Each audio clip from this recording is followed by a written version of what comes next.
Yo, what's up, good people? MC Till here with the Boom Bap Chat. And we got the whole crew here. We just wanted to start off tonight by saying peace and love to everyone that knew Dave, Dave's family, friends, all the countless fans out there.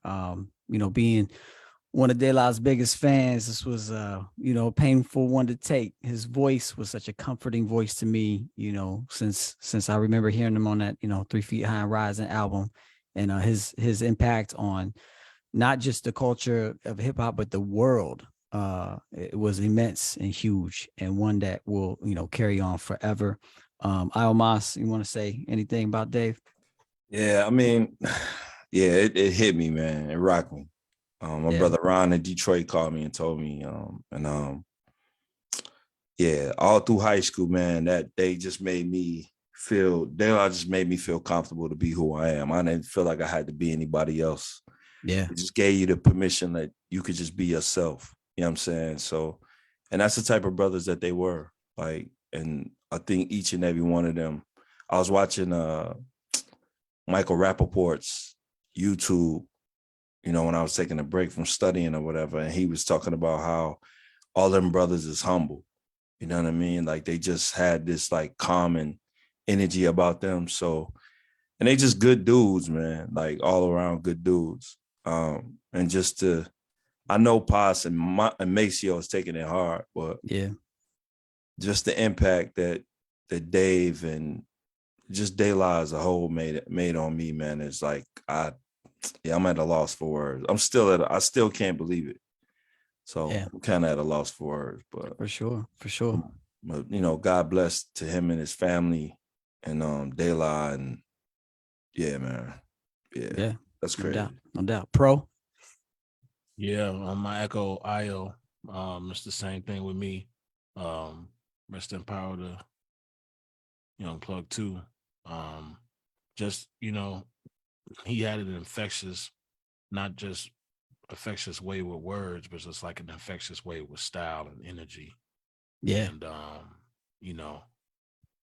I agree with Io and De La as a whole too, just with the ability of letting people know that it's okay to be yourself. You know what I mean? And yeah, man, it's a sad day for hip hop though. Yeah. But we're gonna continue to celebrate them too. Oh yeah. Facts. And, for sure. Yeah, man. That's all I got. Okay. And Rasheed, I'm gonna give you an official introduction here in a second, but any words you want to say as we pay tribute to Dave before we start? I'm not one to like life is a beautiful thing, and the fact that we get to live it for as long as we have it, and the fact that in his short time he was able to touch so many people. Yeah. I think that's an amazing thing. I think life is a celebration of the gifts that are given to us by the creator, and he found his and he celebrated with every verse, every song, every album, every show. So my condolences to his family, those that knew him personally, that feel the real absence of his presence being gone. But for us, the fans, he gave us an abundance of music. He inspired careers. He will continue to inspire careers. I just, from Allah we come, Allah we return. So, that's all I can say. Yeah. Well said. Well, at some point, someone said to me that the best thing we can do to honor the dead is to live our life to the fullest. True indeed. And I feel that, never forgetting, those we lost for sure, but living our lives for the fullest for them because they can't, and we have to carry it on. So we don't normally start the show in a somber mode, but Dave was that titan, so we had to take a moment and just pay homage. But we are going to switch things up and try to live our life to the fullest and pay homage to Dave in that way and have a really good show tonight. And I'm excited, super excited. If you're watching right now, you know why I'm excited, because this man that's with us tonight on Zoom. Our guest tonight, amazing artist. And if you like the Native Tongues, if you like Dave, if you like De La Soul, you probably like this guest that we have tonight. If you like Wu-Tang or DITC or the Boot Camp Clique, you probably like our guest tonight. He is the best of hip hop, able to rip tracks apart, tell stories. He can be vulnerable and much more. Plus, he has one of the most unique, engaging voices. Like, I was trying to figure out the right mix. Like, maybe if you took like Be Real and mixed it with like a little bit of Guru, rest in peace, and maybe a little Nas. I don't know, but his voice is just dope. It's one of a kind. And he recently put out what I would consider one of the best projects around, in a few years. And that's saying a lot, because there's been a lot of dope projects, and I think this is his best one. And that's saying a lot because he has personally a lot of dope projects. His new album is called A Portrait Of. It's one of the best. And we're going to talk about that album and much more. So please welcome to the Boom Bap Chat, Rasheed Chappell. Woo! Thank you. Thank you. What's up, man? Welcome. Thank you. I appreciate y'all for having me. That was a great introduction. This is being recorded, right? I can save that? Yeah, absolutely. This is live on Okay, Facebook gotcha. too, and it'll be on all all the platforms. So yeah, for sure. You Gotcha. can cut that up, replay it, whatever you want. Absolutely. Yeah, man. Really appreciate you being here, man. We always give flowers, to our guests, appreciate our guests. And I love this culture that like the amount of music that's coming out right now. I love it. Like artists are putting out albums like every month. They're putting out albums right and left, and it's cool.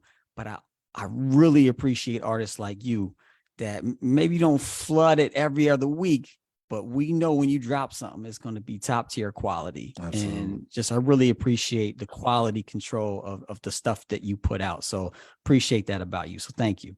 Thank you very much. Thank you. I appreciate you. Yeah. Absolutely. No doubt, I've always been a quality over quantity guy, right? So if I had the option, if my mom was like, "Yo, I can get you 2 pair of Converse, I can get you a pair of Jordans," I was waiting for the Jordans. So that's always been my motto. No doubt. Yeah, that's dope.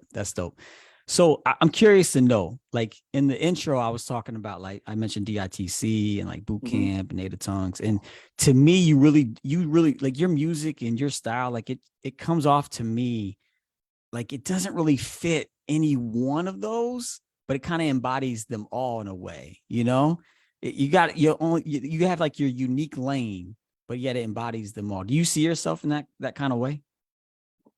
This is a question that we have every exercise that we engage in when it's time to roll out a project. Like, where does it go? Where does it fit? Yeah. Who does it stand next to? And initially, there were people that I wanted to fit in that particular lane, music that I listen to, but it's not necessarily the music that I make. And I just had to get comfortable with being in my own space. And I think it's a unique space. I think it's something that I came upon just from trial and error, it's just mastering my craft. And I'm in a spot where, I love that I can, do a record with a rapidy rapper, or I could go do something with like a 38 special, or I could do something with the OC, or I could do something like, I love that I have that ability, that I've been gifted with that I can just tap on everything. And I think that really comes from letting go of all of the facade. So it started with my name being Rasheed Chappell, right? That's my name. So as an artist, I can talk about all the experiences of Rasheed Chappell. I'm not pigeonholed. So I think that kind of gives me a lot of leeway to touch on a lot of different things. That's dope. I love that. I love that your name is your name.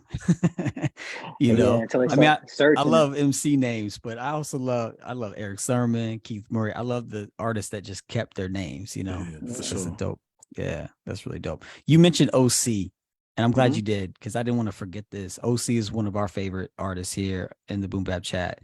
How did that collab? So that song was on First Brick. Is that right? Was that the first? Yes, it was on a. I think we released it as a single. It wasn't actually on First Brick. It was a single, because it was a remix to Street Corner shit with Ill Bill and Vinny Paz, and I believe that was the A side to the B side. Dope. So how did that come about, meeting OC, and what was that like? Working with him on that song. The process. I've been a fan of OC. I'm a fan. He's one of the people that I definitely. His DNA, like his hip hop DNA, is part of what made me the type of artist that I am. And I met through Lord Finesse, who I met through Kenny Dope, who did my first 2 projects. And I remember I performed. This is gonna be my only name dropping for the whole night, right? So I performed at a Lord Finesse's birthday party at SOB's, and it was myself. So I opened up for Lord Finesse and Rakim. That was Wow. yeah. that was also the same night, the first night that I met the Beat Miners. It was just a crazy night. And so as I'm coming off the stage, my man OG was like, "Yo, want to meet you. He's in the back." And I'm like, "Oh," and he's like, "OC," and I'm like, "Oh man, this is like, like I'm a fan." So I Wow. walked to the back, and O was there. I think Large Professor, a couple people was there. I say what up to O, and he's like, "Yo, your shit is dope," or whatever. And I kind of just like step off, and then we kind of kept in contact. I would send him texts and he was like, "Yo, call me." But I'm like, "Yo, this is OC. I'm not calling him." I just send him a text every now and then. And so Trophies came out, the joint that he did with Apollo Brown. Yeah. And so I texted him and was like, "Yo, like I heard the first single is dope." And he was like, "Call me." And I didn't call him. And OG was like, "Yo, OG called me and was like, 'Yo, I want to talk to you.'" I'm like, "Yo, I'm gonna hit him later." He's like, "Nah, he's on the phone." So O was on the Wow. phone, and O was on the phone, and he was like, "Yo, I really like your album. I did it." I think he was in Paris somewhere, and he had did an interview, and he was telling them how the only two new artists that he listened to were myself and Kendrick Lamar. And I was Wow. just like, yeah, it was. I'm like blown away, and I'm like, "Yo, like I made up some excuse that I gotta go." I'm like, "Yo, I'm gonna holler at y'all, like I'm gonna hit you back." Boom.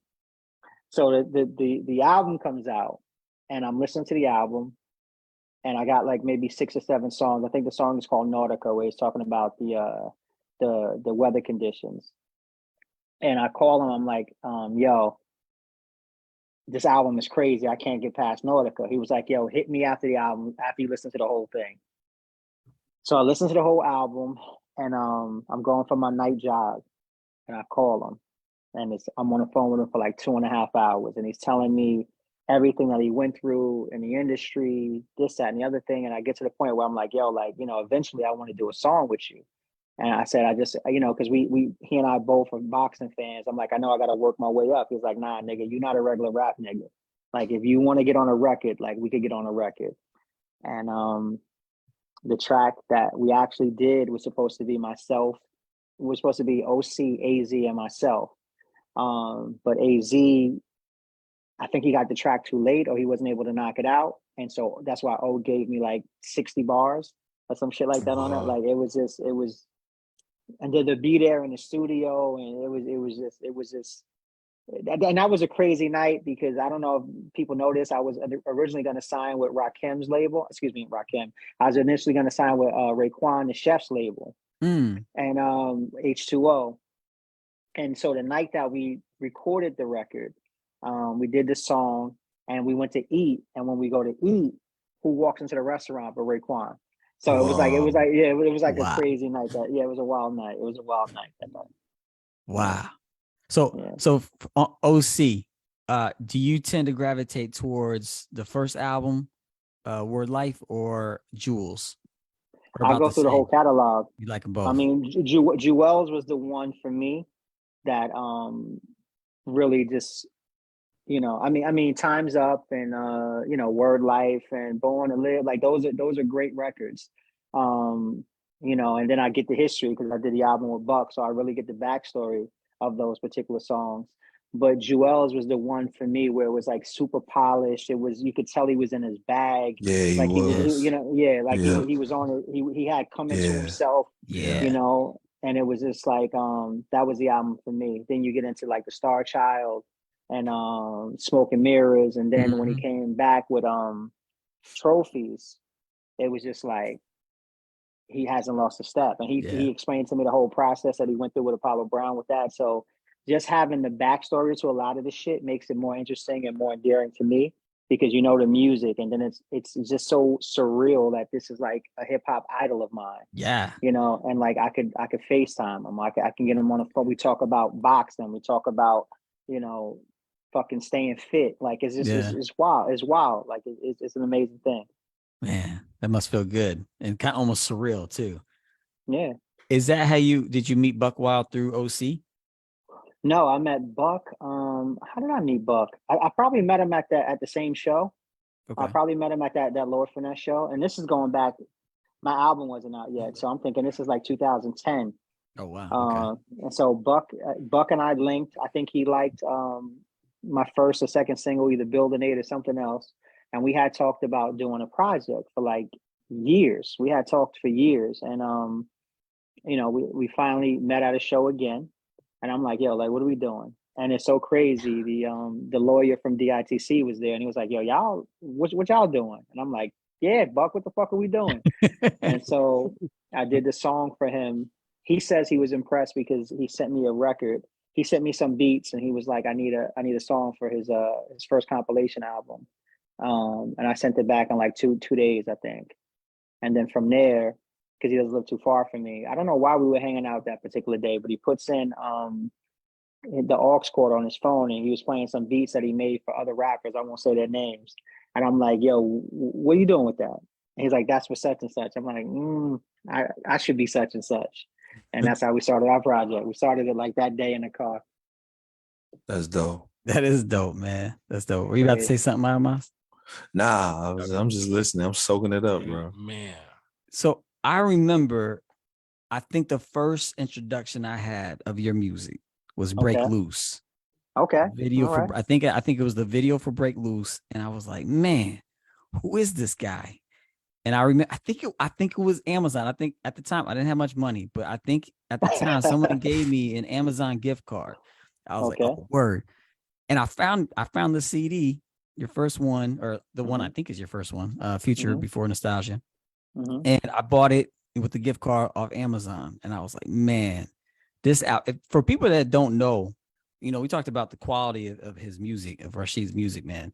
If you don't know his first album, Future Before Nostalgia, go get it. It looks like this.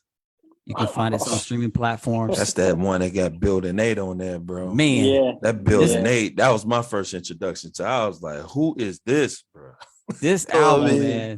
This is the album. If you're a hip hop fan and you don't know this album, you need to go get this album and appreciate it and enjoy it. Every beat on there is dope. You know, all the rhymes are dope.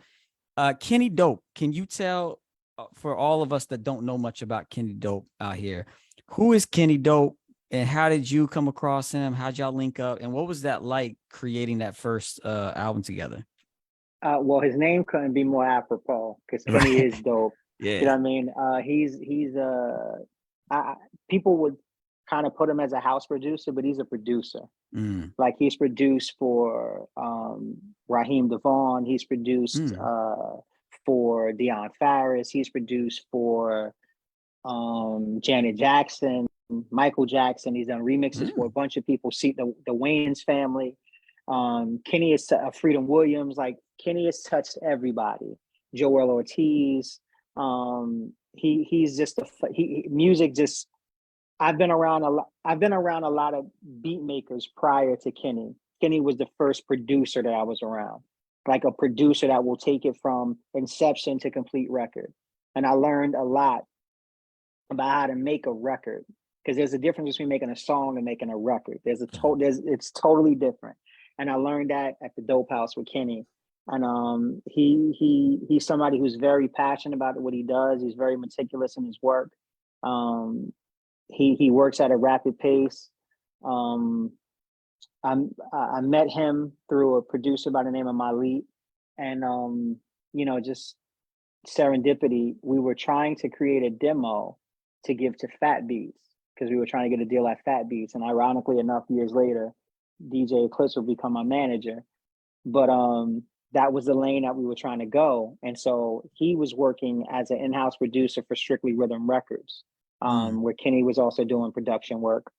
And Malik one day was like, yo, I gave your stuff to Kenny. And I'm like, I don't know who the fuck Kenny is. Like, I don't, whatever. So we just working. And so a couple of days later, he's like, yo, Kenny likes your shit. Still, I'm like, okay, whatever, right? Boom. So he's like, yo, next Saturday, Kenny wants to meet you. Now, again, this is I thought about doing a book or a series about my life because it's so crazy. So that following Saturday, he's like, yo, Kenny's going to be in town and he wants to meet you. So I'm like, all right, bet. So Saturday I come to the studio, we knock out some stuff, and then we go hook up with Kenny. So I get to Malik's house that Saturday. And so let's say it's 1:00 in the afternoon. He's like, yo, Kenny will be here at 2, but he sent me some beats for you. Like he just want to hear how you sound over his stuff. So I just rapped something that I had already. And we get to the car, we played it. And that actually the beat actually turned out to be Do Your Thing, but I wrote different lyrics to it. But the day he pulls up, he's with DJ Terry Hunter, who just won a Grammy for the remix for Break Your Soul with Beyonce. So all Wow. these people, like all these people are like in the mix Hmm. of what's going on. So we go to Royal State Prison because they have a flea market. So in the backdrop of us going through records and because they were record shopping, they were digging in the crates for records, is the fucking Royal State Prison. And then we go to a diner and we sitting down and talking, and he's like, "Yo, so I understand that you know Marley Marl."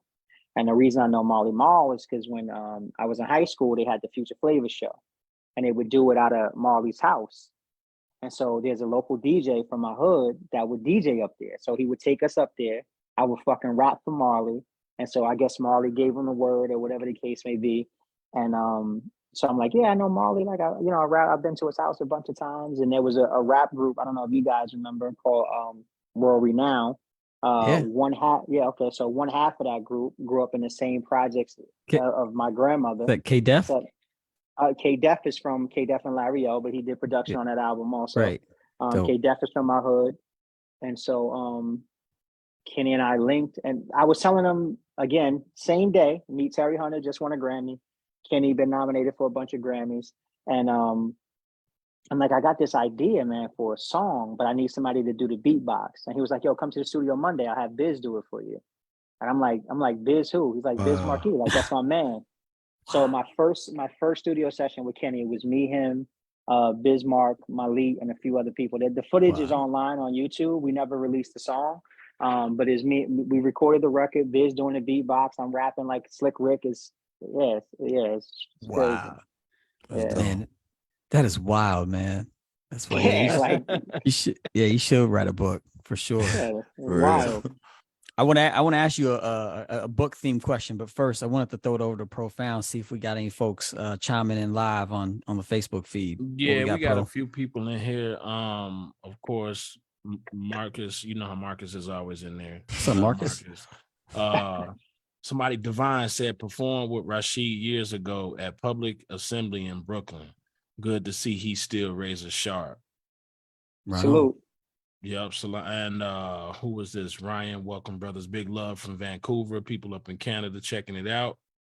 And Jirai, what's up, true Jirai? Rasheed definitely is versatile and has his own lane. Yes, sir. And Ian Charles too. Shout out to Kenny Dope. Yep. Yeah. Ian, And you know what? And shout out to the homie, because you name dropped the homie Terry Hunter. Big shout out to Terry Hunter. Uncle Terry, what up?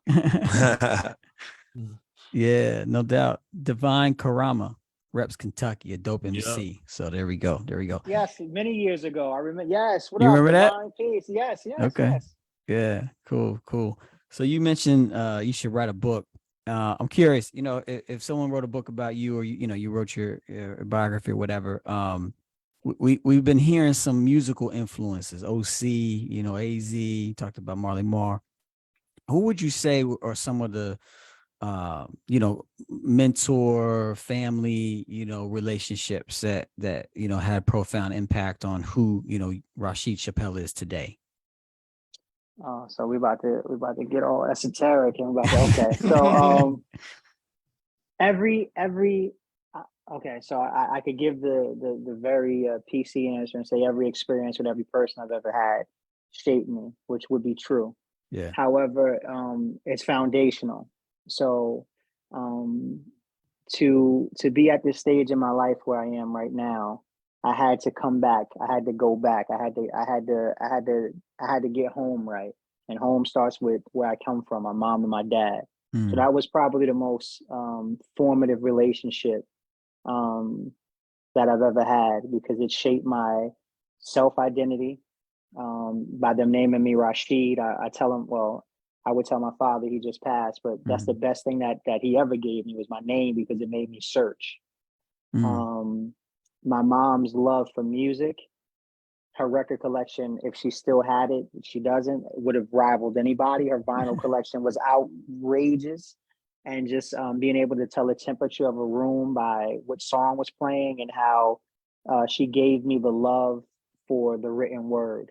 because that's when albums had the lyric sheets, and we would sit down. I would sit between her legs, and we would read the lyrics. That's why I learned to read. My mom would tell you, I probably 3 years old, 4 years old, I think I started reading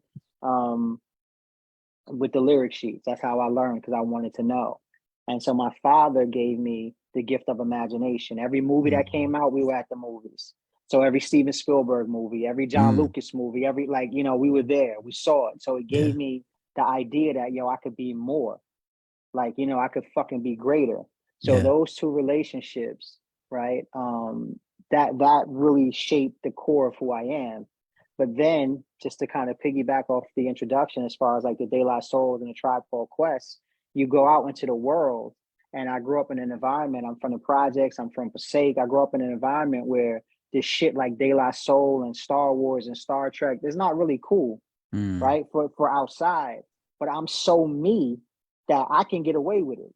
Right. I'm so who I am, that I'm so confident and just how I carry it, that I was able to, like, balance those worlds, you know what I mean? And so, every experience, like every experience, like every fucking experience that, like, or even on Future Before Nostalgia, there's a line, I think, Talk to Himself, where I say something like, a man once told me, never be a leader because all the leaders are dead.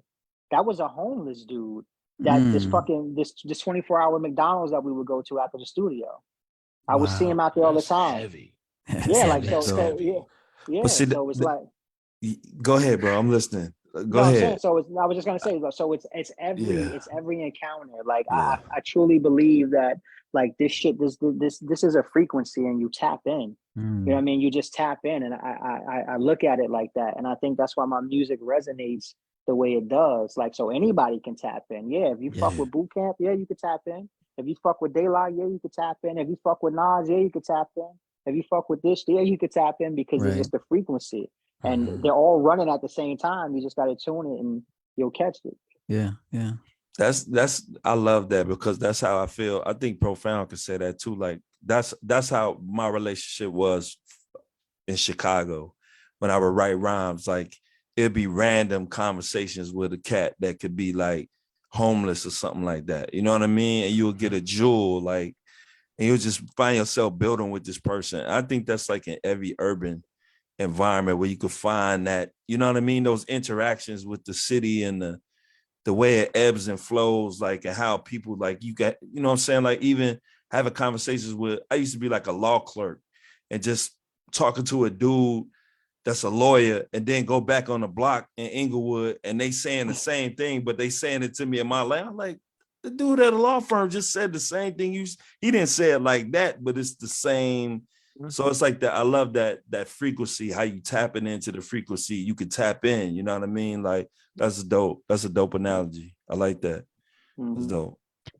Yeah, and taking it back to De La Soul, I felt like that is one of the reasons they were so great, because they would be featured on other albums, and they would have other artists featured on their album, and they were always De La Soul, but they knew, like, I felt like they knew how to meander around all those different frequencies to make it, come across like they were just right there at home, comfortable, but never losing themselves either, And I thought, like, something you said, Rasheed, made me think about a conversation I just had with my daughter. My daughter's 11, and I was just talking to her, before we jumped on, about, like, hey, if you know that you're enough, like, within, like, you'll be able to excel at so many things. You won't be seeking validation from other people. Like, if you know you're enough, and you are enough. And it sounds like you got that, like, you kind of had an idea of that at a pretty young age. Would you say that's about right? Yeah, Yeah. definitely. Do you think that's, something that is, I don't know. It just seems like there might be someone else that has, like, a very similar experience as you, but they don't get that. Like, I think about that a lot. Like, they're people that come up in very similar situations, very, economically, or parents or whatever, very similar. But one person kind of gets that idea of, like, yeah, I am enough. I got what I need. And another person doesn't. I always I don't know. I could never make sense of that. You ever think about that? Like, why did you receive that gift and maybe the next person didn't, I subscribe to the theory that when a student is ready, the teacher will appear. Right. I definitely believe that. That's dope. And so for myself, there were things because there were parts of me that I felt weren't enough, you know, sure. and I acted them out in different ways. When I realized early what I didn't want to do. Right. So like I've never drank, I've never smoked, I've never touched the drug, never. Right. I didn't want to do that. Reason being, my parents were drug addicts. They got clean, but it was rough. Right. Yeah. So, you know, I don't know, like visiting your mom in prison, it ain't what it is. You know what I mean? So I knew that I didn't want to do that. So I moved that off the table. Right. So okay, I don't want to do that. And I enjoy learning. Like you know, in our community, the smart kid gets picked on. Oh, this nigga think he like this smarty arty ass motherfucker. Yeah. But I'm cool. Rasheed, she was actually cool. So it was all right to be smart, you know. And so I tapped into that. And it was like I around 14, my freshman year of high school, I bumped into so Passaic, where I'm from, is only 3.2 square miles. One middle school, one high school, everybody knows each other, right? So there was a substitute teacher named Marvin Walker, who happens to be the youngest brother of one of my father's closest friends. But I didn't know him. You know, he's older than me. He's teaching. I didn't know him. I knew his nephew, Ken. We all grew up together. And Marvin has a crown on. Right? He comes to school and he's wearing a crown or a kufi. And so I'm like, why you got that hat on? Right. So because he's a sub, I'm like, why you got the hat on? He's like, it's not a hat, it's a crown. So, you know, I'm being kind of I don't even know the word. I'm trying to be a smart ass. And he kind of puts me in my place. Now, this is at a time when my dad is getting high, my mom is in jail, and he showed up. And he showed up with information. So I'm like, I'm like, okay, like that's interesting. Like, cause and so he gives me a book. The first book he gave me was Black Men Obsolete and Dangerous by Hakeem Adabudi. And I read that in a day. Yes, Then he gave me the Browder Files. yes. I read that the next day and I was hooked. And so he showed up, and there was a spot in Brooklyn called the Slave Theater. Is no longer there. He took me to see Dr. Naeem Akbar. He took me to see Dr. Amos Wilson, rest in peace. He took me to see so many people, so many people. And so that opened me up to like really this greatness that I could become. Yeah. Like I really could ascend beyond my conditions. And so Marvin was definitely, I call him Uncle Marv. He was definitely someone that showed me those parts of me to where I thought I wasn't enough. That look what you come from. You actually are enough. So that's dope. That is dope. Yeah, I know you're feeling that, iomos. Yeah, absolutely, absolutely. I'm glad you're here, bro, because I do a lot of workshops with high school students, right? So we talk about the history of hip hop. We talk about like what the positive side of hip hop, like the critical thinking aspect, which is knowledge itself. And so I do this exercise that my wife, she came up with the idea. So I'll do this thing where we pit their favorite rapper against one of my favorite MCs. So they'll play their little joint, they're little young dudes. And I may go around like, you know what I'm saying, with like I may hit them with a Nas or hit them with but you always like my ace in the hole. So they'll play another dude and I throw on Building 8 and they'll be like, the rest of the kids would be like, oh, that's game over. Dude got it. Like, it's game over. You know what I'm saying? That's crazy. Yeah, it's so dope because it's like, I don't have to like show them. They can see it in the rhyme. Like take that back. What did he say? Take that back. Like, and it's relatable to them because they all searching. You know what I mean? They searching for something. It's like you said, when you're ready to learn, the teacher will appear. Absolutely. They all searching, you know what I mean? So with you saying that, like a lot of my favorite MCs are avid book readers, and I would bet that you are an avid book reader. Yeah, I'm pointing at my library right That's over there. What's so what is like one of your favorite books? Like I asked you two questions. One, what is your favorite book, and what is the book that actually like I think you already mentioned it, but what was the book that was like that turning point for you? For me, it was The Spook Who Sat by the Door. Great That book. was like the turning point for me. But like, what's your favorite book, and what was the book that was like the turning point for you? The turning point for me, as far as consciousness, was probably the ISIS papers. Okay, that's a You know, dope book. That's a so heater. yeah, so because you see the symbolism, right, and it makes you you look at the world differently. And coming from a female perspective, because we're rigid as men, right? So it come from a whole different perspective. My favorite book, I don't have a favorite. I'm currently reading The Way to Superior Man right now.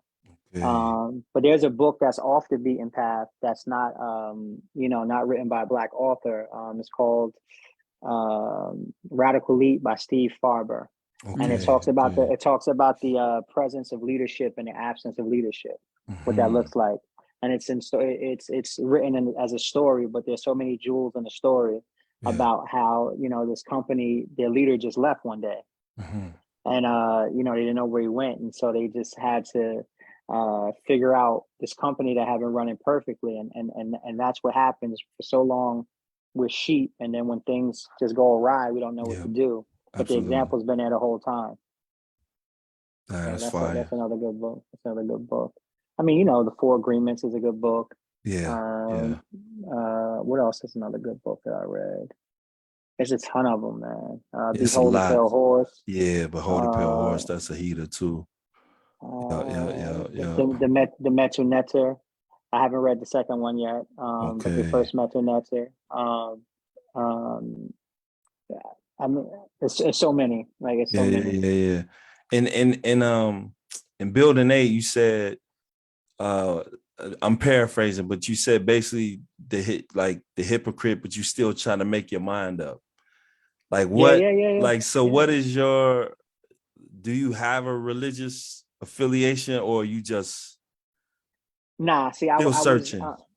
I don't think I'm searching anymore. I think the universe has found me. Yeah. So I'm not in pursuit of it anymore. I think it's found me. Yeah.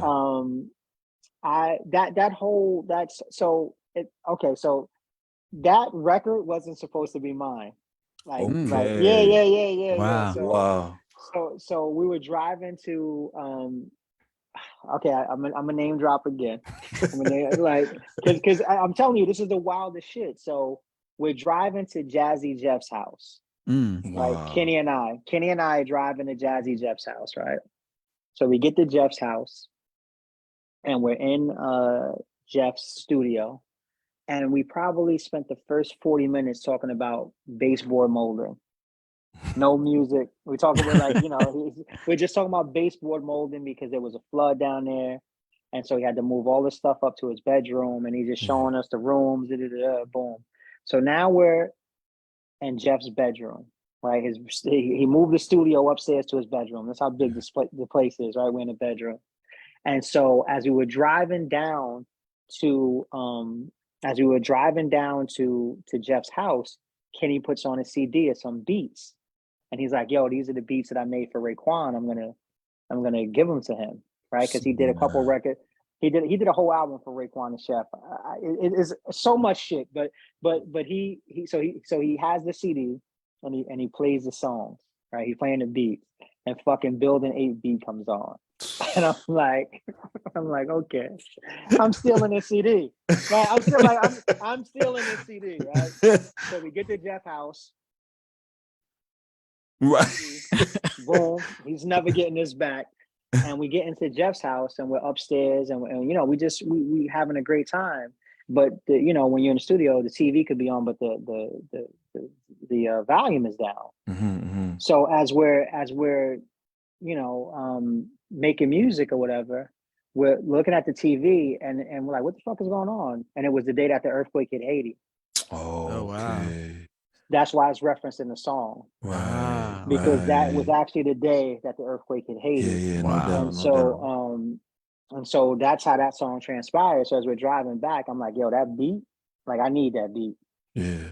Like I need that beat. And he's like, you could do something with that? I'm like, can I?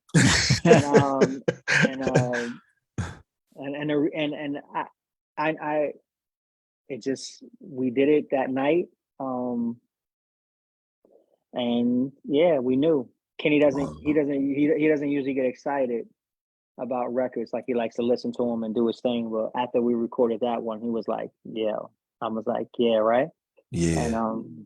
yeah. So building eight. That's how that transpired. Wow. Yeah, that's like one of my favorite songs of yours, man. Yeah. I always go back to Thank you. that joint.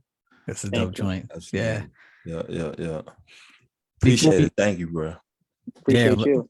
love these stories, man. Before we spend some time talking about your new album, is Okay. there, if someone doesn't know you or know your catalog, is there a song or an album that you would point them to? The last one, portrait of my they say your first album takes a lifetime to make, and I agree with that. But if you listen to, and it's funny, I was having a conversation with my man, Sugar Hill. You hear me shout him out on every record. Yeah. That was me as an MC.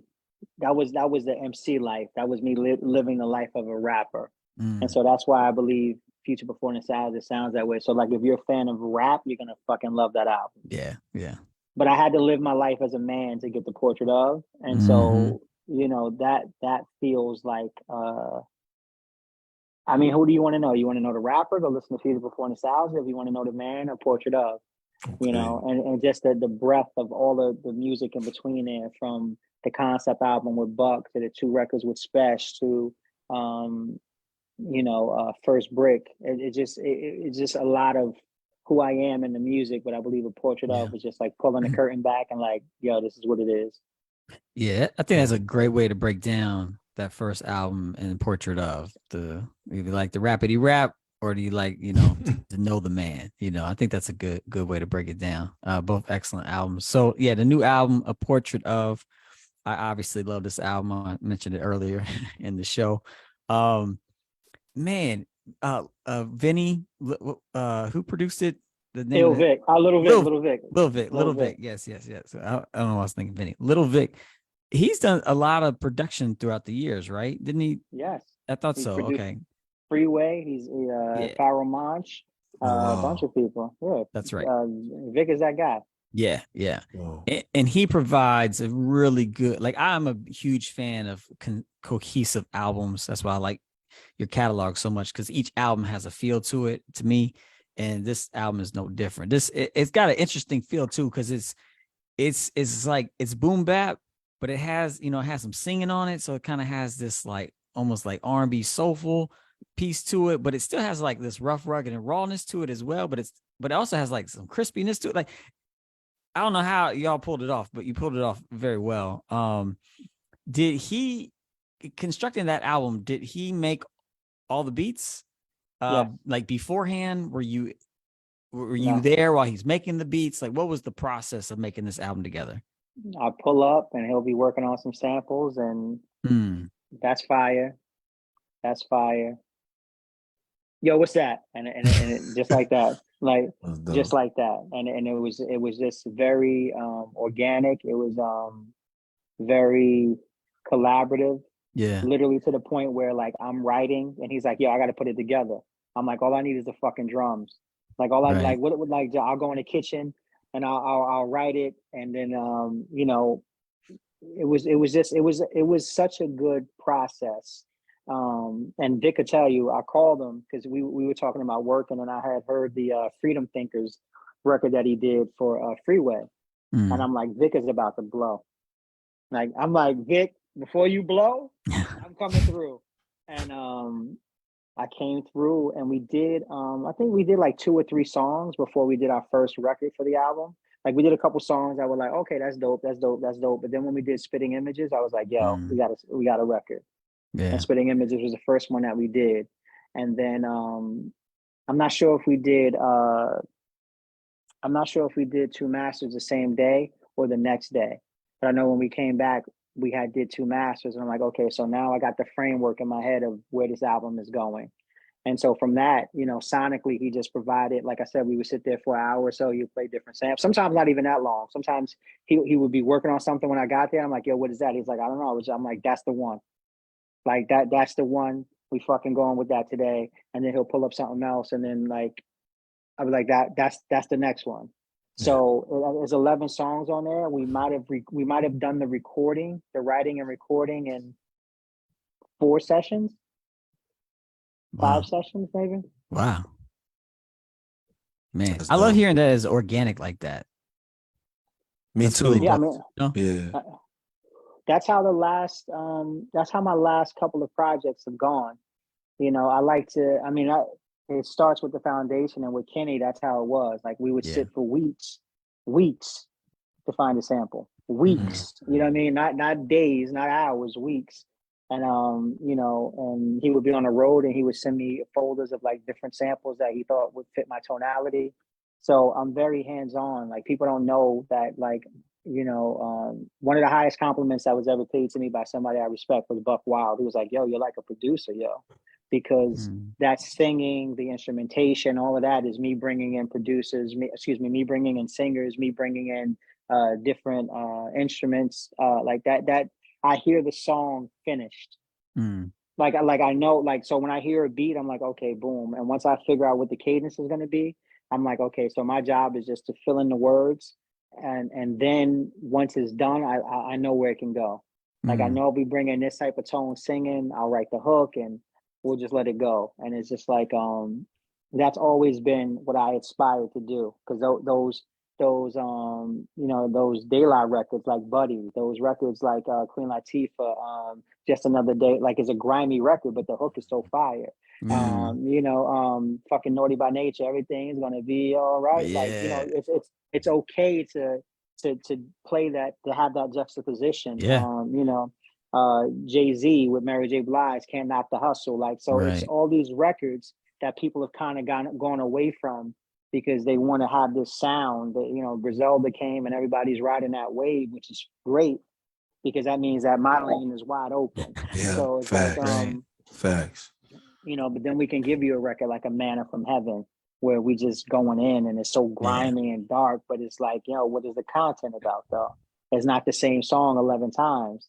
I'm Right. giving you, perspective. You're also giving us Avocado Toast, which is one of my favorite song titles of all time. Thank you. That's how that Love it. record happened. Like, he was like, "Yo, I like the sample, but I got to switch the drums." And I literally went in the kitchen while he was chopping it, and I had recorded some of it on my phone. So I wrote the first or the second verse in the kitchen. I came back out, boom, we knocked it out. That was a fun day. But he actually cooked that day. Like, Vic is Italian, and he cooked. Oh yeah. The shit was rock. Yeah. So we ate. We had our fucking seltzer water. We listened to Avocado Toast. I'm like, yo, I'm gonna get somebody to sing on this. And go ahead. No, go ahead. You good. You good. I'm saying, once we got Deani to come sing the hook, it was a wrap. Now, do you or Little Vic eat avocado toast? Yes, absolutely. Yes. Absolutely. Absolutely. Right. So I remember when I heard his album, I listened to the whole thing, and then I went back and I got stuck on Save Room for a while. I love that sample. I love, I love the content, just speaking to this girl, this woman, Save Room for Me. It's just such a dope joint. I love that song. So thank you for making that. And then on Praise, you had a lot. I think maybe the first verse, the very end of the first verse, you said, "In search of validation, life after the praise." And that stuck out to me. And then as we were talking earlier, like when I was talking about talking to my daughter and whatnot, it's like, man, so many of us, our whole lives search for validation, and we never stop, we never stop.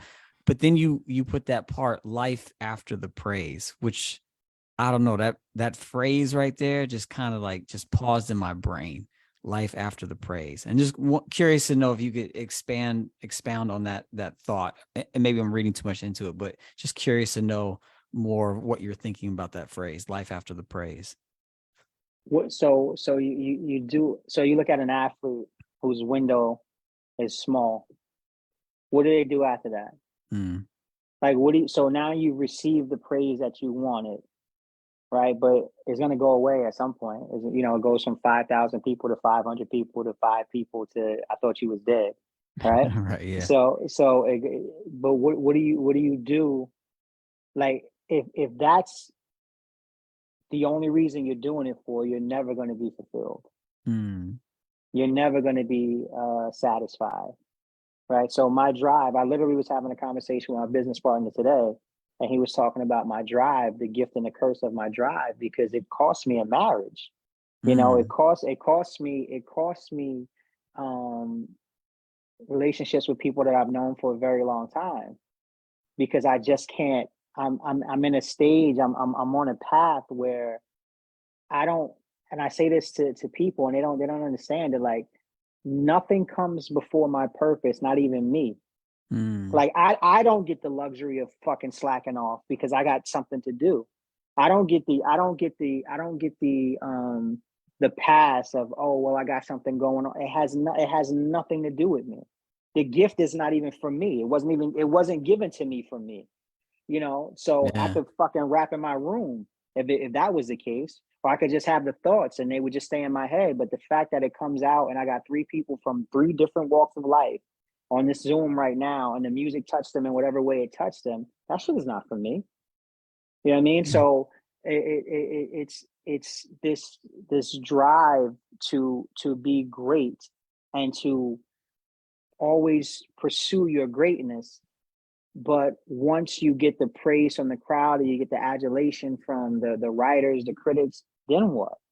You know, and it's that's what it was about for me, because, you know, the song talks on some real personal shit, because it's like, okay, so now I got this, but at what cost though? Yeah. You know what I mean? At the cost of what? You know, and sometimes you got to say to yourself, like, well, fuck it. Like, I'm here now. Like, there was a comedian that was like, I think it was Richard Pryor. Like, he was talking about, like, oh no, it was Sinbad. It's like, you know, my curfew is at 11, but no, I think it was Richard Pryor, but the party don't get good till 11:30. So fuck it, I'm out already. Right. Like, whatever the beating's gonna be, that's what the beating's. That's whatever the punishment's gonna be. That's what the punishment's gonna be. And so it's like, yo, like I'm in this, and I got to see it through. And it's unfortunate that along the way there's going to be people that I unintentionally hurt, because I have to do this. Like, it's bigger than me. It's not for me. It's for the fucking world. I didn't ask for it. You know. Yeah. Wow. Is there a when people sit down and listen, you know, to this new album, A Portrait of, is there anything that you are like, man, I hope they walk away with fill in the blank? No, nothing. I when people dissect or decipher my lyrics to me, and it'd be some shit that I never thought of, like that's the wildest thing to me, because I write music, the music, the song, the beat, the rhythm. It dictates what I write. I have no idea what I have no fucking clue. I didn't know I was gonna write Tanisha. I didn't know that day that, you know, that fucking that would pop into my head. But that's a real life experience that, you know, these are memories that are gone. Right. So it, like, shit that I don't ponder upon. And it just comes to me. And so when it comes to me like that, it's like, okay, so it came through me, boom, you put it out, and whatever they take away from it is what they take away from it. You know, because there's songs that I hold dear that people were like, what? You know, I'm like, how the fuck I was going crazy on that record? But you know, it's just it's whatever, you know. So it's not, you know, Kenny always told me, like, yo, don't get attached to none of these records, because you could do another one. So you do the song and you put it out to the people, and whatever they take it, like, I just hope you fucking think it's dope. You know what I mean? Like, that's it. It's fun. It's funny you mentioned Tanisha. I love that song too. And I don't know if you meant this to be comical. I find that last line on there funny. Of course it was. Because you're like, they made up, you know, and then walked out. And I said, I hope y'all break up. Yeah. If y'all not heard that song, go listen to Tanisha. I don't want to give it away. It's a great song. It's a great song. So It actually happened to me too. yeah, I won't say anymore. I was waiting, and I was like, man, because like during the song, you don't know where it's gonna go. You don't know which way it's gonna go, and then, you know, it goes in a, you know. Anyway, that way. I don't want to I don't want to give it up, but yeah, I love that song too. Whole album is dope. Cool. So if y'all are tuning in and you have not heard this album yet, go get it. It's A Portrait of. I assume you're sold out of your vinyl. Do you still have vinyl? I got it. I don't think so. I don't know. Yeah. We do Oh, we yeah. do pretty well with vinyl, so I'm I'm not sure. sure. Yeah. But check the site. It might be some left. I Yeah. know we're not doing a repress, so I know it was Okay. a limited run. So you could check. Yeah, and we're trying to get a CD version of that sucker out there for all of our CD heads like me. Okay. That's crazy. So You got two people. Some people love CDs, some people love vinyl. I yeah, very rarely get like the cross pollination of the two.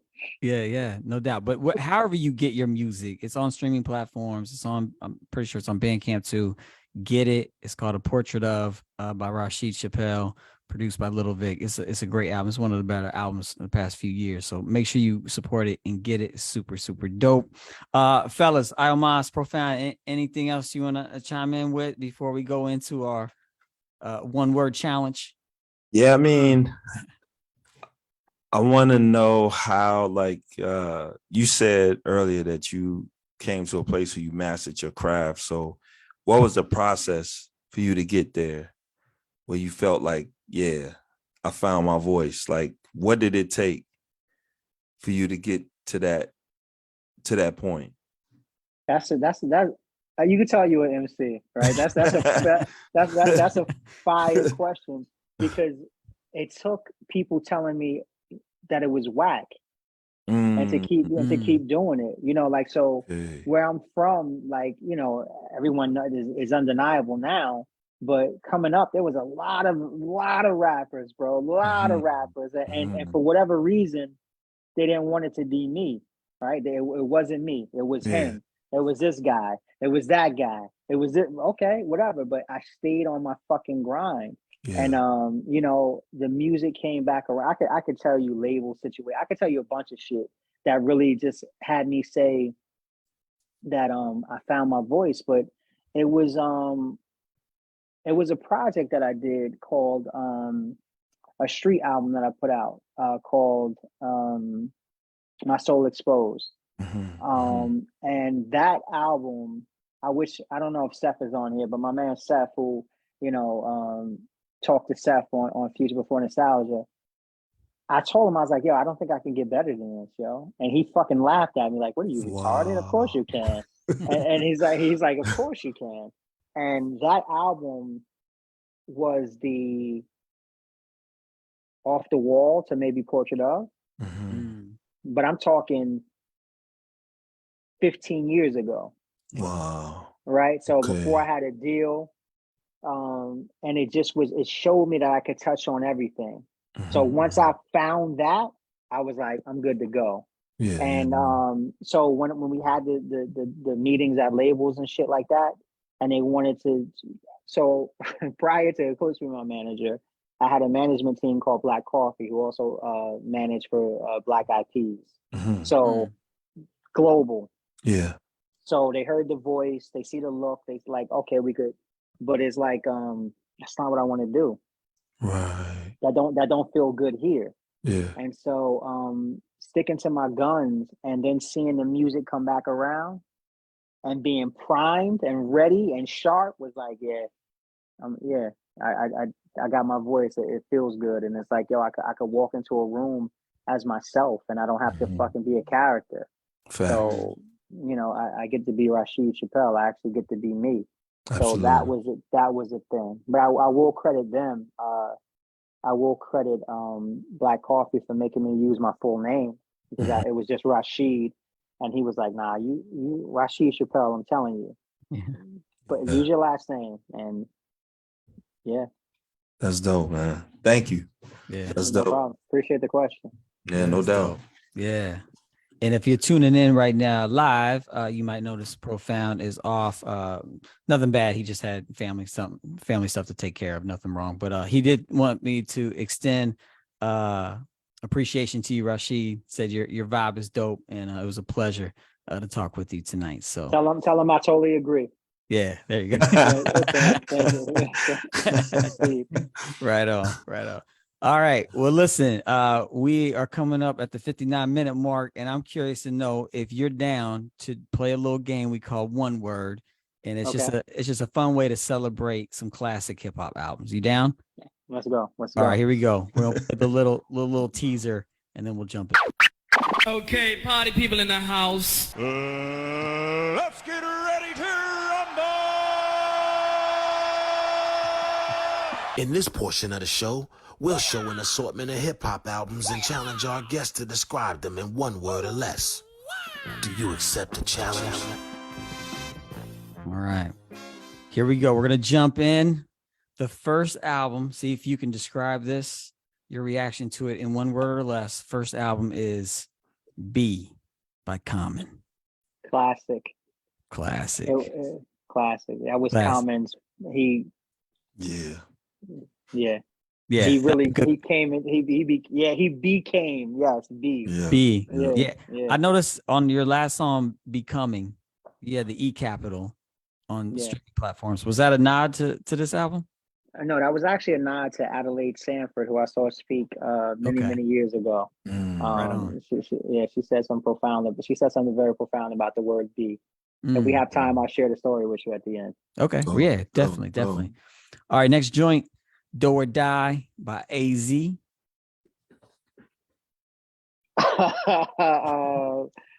might have stumped them. Sharp. Yes. Lyrically, just sharp. Man, was he ever? Yeah, still is. Yeah, still is for sure. Flawless on this album, man. Speaking of lyrically sharp, we got Only Built for Cuban Links by Raekwon next. Dope. Yeah. In every sense of the word. Yeah. Dope. Yes. No doubt. All right, we're gonna go to the West Coast on this one. This is Doggy Style by Snoop. Player. Yeah. Player, baby. Yes. Right on. Hoes. Okay. Now some say this is his best album, which in some circles is blasphemous, but I feel it. I can respect it. It was written by Nas. It is his best album. Yeah, you believe that too. Okay. Yeah, right on. Without question. So this album for me in one word was Destiny. Destiny. Okay. Destiny. Why Destiny? Because when I was coming up, that's what I was compared to the most, Nas. And so I'll give you another story time. So in my hood, at night, certain members of the outside community would play basketball at this particular park. And so again, they fuck with me, I would hold the money while they played. And I remember when this album came out, I wasn't driving and no shit like that, but I'm the little dude. I'm running around with him, and the cassette was left in the car, and I didn't listen to it because I was tired of people comparing me to Nas, so I didn't want to hear nothing Nas, right? Right. And so I put it in, and by the time on the cassette, the last song on the first side was Silent Murder. By the time they got the Silent Murder, I was like, yo, what is this? Does anything get better than this? And it was my destiny that I would, be along that path. So it was just, that's one of those Destiny albums. Like, oh shit. Changed my whole, That's dope. And I did not even know that song existed for years. Oh yes, that's on the cassette. Cassette. Man, they put it on a version of the CD later, but not the first one. All right, last album here, we got the infamous Mobb Deep. Grimy, real, for sure. That album is man, just the mood of it, right? The weight of that record, and then I just got some backstory. I was hanging out with Static Selector a couple weeks ago, and I got some backstory about Temperatures Rising. So just the music is great, like it's amazing but when you hear the shit that went on behind it, it was like, what the, like, you know what I mean? It's just like, what? So yeah. Now, is that something you can share for the public, or is that not public? No, okay. He like, nah. Oh, good. Respect it. You mentioned early on when we were doing this game, you had another story to share. About the speaker. Yeah. So yes, that's right. I'm in high school, and I don't know where we at, and she's speaking. and she tells the story about there was a little girl who went to school, and she was just talking about the difference in how we communicate our language, right? And she, she would come and the teacher, white teacher, says to the little black girl, like, why you've been coming to school sad? Like, why you so sad? And she was like, Mama be gone. And the teacher corrected her. She was like, no, Mama is gone. And so the next day, the girl comes in and she's sad again. And she's like, what's wrong today? She's like, Mama be gone. And she's like, no, your mother is gone, right? And then the third day she comes in and she says that, Mama be gone because she dead. She's deceased.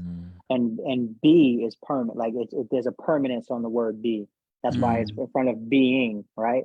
So it's a state of being, and Mama is gone. Like Mama be gone. And so it was just this. So the becoming of the beginning of who I am. That's why that record was capitalized with BE. It's from that speech many years ago. That like just was like, yeah, you got it. Like, yeah. That's dope. Yeah, That's I profound. love intelligent MCs, bro. Like I love dudes that just got some that depth. You know what I me. mean? That was that story. No, I'm just saying, Yeah. but like for you to be in that space, and I know it's due to your mentor, your uncle that probably took you to, to see her speak, but just like to still draw back from that now for this album. You know what I mean? That speaks to like your intelligence and your depth. Yeah. Like it's not just you penning some stuff and then just slap a title on it, but it's like you actually like critically thinking, you know what I mean? About full but it's disclosure, organic like, at the same yeah, time. like, You know what I mean? like the shit, like the shit, it just happens. Like it really does happen because there's a lot of things that like I don't think about, but when it's in you, you know what I mean? Like when it's muscle memory, right? Like if you've been doing it for so long and you've been thinking away for so long and you've been analyzing a thing for so long that it just comes out that way. And like for me, like some of the illest shit that I've ever learned was from dope dealers. Like about loyalty, respect, love, business, facts. right? But at the same time, I leave there and I go to the fucking FOI meeting on Friday nights, right? Literally, like not a let me give you an idea of literally getting dropped off at Muhammad's Mosque 25 by a dope dealer, gun, drugs, everything in the car. To him telling me go up there and learn something. Go up there and get that knowledge because I don't want you fucking out here with me. Like this was my environment. Like this was like, when I left the Nation of Islam. I mean, it's so much shit I can tell y'all, but it's just like it's just so much I could tell you. Like I remember so many things, but like that was like a profound like I'm hopping out of this car with work, gun, everything in this whip. And he's telling me to go upstairs, like, yo, get some of that knowledge. And then bring it back to the block. And then bring it back to the block. Wow. Because brothers was coming home, with knowledge of self. And so he would have me debate them.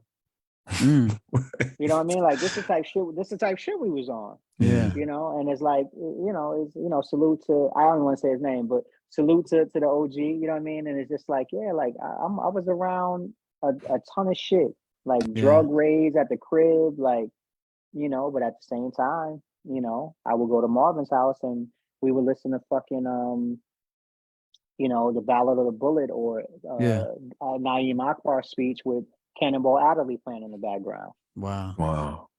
So we're using both sides of the brain at the same time. And it was just like when he challenged me, he used to take us to Virginia Beach. He went to Hampton. So he would take us to Virginia Beach like every spring break. And he challenged me because we all rapped at the time. And he must have saw something in me or how seriously I was taking it. It's like, yo, write a rhyme without saying I, me, my, or mine. Step outside of you. Yeah. And it's just like little shit like that opened me up and a life-changing album for me. Life, not music, but life-changing album for me was Do You Want More by the Roots? Because Black Thought was rapping at such a fucking high level that it wasn't about street shit. Exactly. Right. Yeah. Yeah. And I was like, this is it. Yeah. Like that's it. Yeah. So Wow. Yeah. Amazing, man. It is amazing. And I feel like the breadth of your experiences comes out in your music and makes your music, so there's so much depth in your music, So I'm saying, uh, yeah. and it also goes down smooth too. So it's not like some hip hop is like, man, I It's gotta forced. Sometimes I it's gotta carve out time to sit down and listen to this music and think about right. it. It's like I can do that with your music, but I can also just throw it on when I'm doing dishes and cooking dinner and just enjoy it too. It's Yeah, for versatile sure. like that. So Yeah. Yeah, man. well, listen, Rasheed Chappell, welcome to come back on anytime. If you want to have another conversation about anything, we'd love to have you back for sure. Absolutely. Is there anything you can tell the people that are tuned in tonight that you have coming up next? Anything you're working on that you want to share? Well, if you haven't already, go check out the single courtside that we just dropped with my man 38 Special. Yeah. Be on the lookout for beware the Ides of March. Nice. Okay. All right. Beware the Ides of March. I'll say Okay. that. All right. I'll say that. Sweet. We'll be anticipating whatever that is for sure. Yeah. For sure. Yeah. Well, listen, I think you'll enjoy it too. can't wait. Listen, this is a hip hop show, so we always end it with shout outs. So iomos and I will give some, and then we'll hand it over to you for the final shout outs of the night. So get Okay. your list ready. iomos, All who you right. want to shout out tonight, man? Yeah, man. Just want to shout out Boom Bap Chat brothers. You know what I'm saying? Bo Stowe, Till, Profound. Shout out home team, South Side of Chicago, Inglewood all day. Man, just shout out Black-owned bookstores all over the states. You know what I'm saying? I'm in Toronto right now, so shout out a different book list owned by Auntie Ida. And yeah, man, just shout out Rasheed Chappell, man. Just it's always dope when you like an artist, but then when you get to meet them and talk to them and see how they mind work, it make you even respect them and love their music even more. So, man, thank you for taking the time to come through. Salute, man. And I haven't had time to listen to a portrait of. That's why they have a lot of questions, because I'm stuck in these studies. But once I'm gonna listen to it, because me and my wife is going for an overnight weekend. So while we driving, I'm definitely gonna be what one of my professors say, eating good food, you know what I'm saying? Yeah, absolutely. Whether that's Absolutely. auditory or you reading, you know what I'm saying? So Right. I'm looking forward to eating, fulfilling my appetites with that album. So salute to you. Keep doing what you're doing, brother. And like Till said, whenever you drop something, please hope you know that this is a platform you could come and like promote what you're doing, man. So keep doing what you're doing, brother. Peace. Thanks, iomos. It's definitely the crew. Shout out to Joe November as well, and shout out to Kenny Dope for making dopeness all the time. Definitely shout out to Everybody's Records here in Cincinnati, Ohio. If you need some vinyl, you need a CD, you need a tape, you need some odd random music things, they got all kinds of stuff at Everybody's Records, and you can check them out online, everybodysrecords.com as well. And shout out hip hop, shout out De La Soul, shout out Dave, rest in peace, man. We're gonna carry your legacy on as long as we're here. So shout out to just dope hip hop that just keeps expanding. And last but not least, obviously, shout out to you, Rasheed Chappell, man. Appreciate you being here. Appreciate your music, your gift that you have given and continue to give the world, and appreciate you taking some time to share a little bit of yourself with us tonight. So thank you. And with that, we'll hand it over to you for the final shout outs. I just want to thank you guys. Like, seriously, I'm a fan of this shit. So the fact that, that I never lose sight of like the fandom of it, and just to be a part of the hip hop fraternity is like a fucking blessing. So shout out to iomos, Profound, Till, everybody that chimed in, everybody that logged on and watched, and just like a strong salute to hip hop, man, because it's changing lives, and it's just giving people a voice that didn't have a voice, and a vision for people who couldn't see a way out. So I'm forever thankful to hip hop, to my team, to my business partner Adam, who's worked with me on the last couple of projects, to Trevor, to my man Famous AAA that does the visuals, everybody. Jack, my man Hill. Just thank you for fucking with me, for riding with me, and when it was dark, providing the light and just riding out with me, man. Like I'm thankful, I'm humbled, I'm grateful, and I'm here. And you have my word that I will continue to do what it is that I do for as long as I'm chosen to be this vessel, man. That's my word. Right on. Well said. And on that note, we dope. say Peace. peace, Peace. peace, peace, peace, peace, peace, peace, peace. Man. That's fire, bro.